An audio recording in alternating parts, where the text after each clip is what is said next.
Et la parole est à Monsieur Decker. Merci, Monsieur le Président. Cet amendement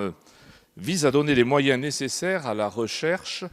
contre les maladies vectorielles à tiques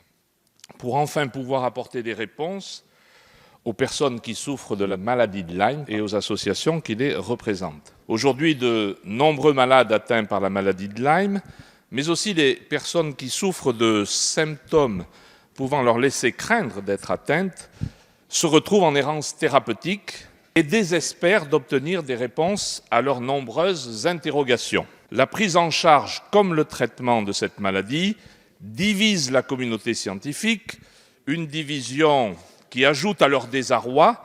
et contribue à alimenter le trouble des patients, mais aussi de nombreux praticiens. Une situation qui suffit à justifier l'octroi de crédits conséquents pour la recherche sur cette maladie, ceci d'autant que le nombre de cas recensés est en hausse, 67 000 nouveaux cas pour la seule année 2018. Il y a donc urgence à doter l'INSERM des moyens nécessaires pour mener à bien des travaux de recherche fondamentale et clinique dans le cadre du plan maladie de Lyme, des travaux de recherche sur les tests diagnostiques dont la fiabilité fait débat, sur les formes sévères voire persistantes de cette maladie ou encore sur les co-infections. Je voudrais préciser ici que le constat que j'ai dressé, comme la proposition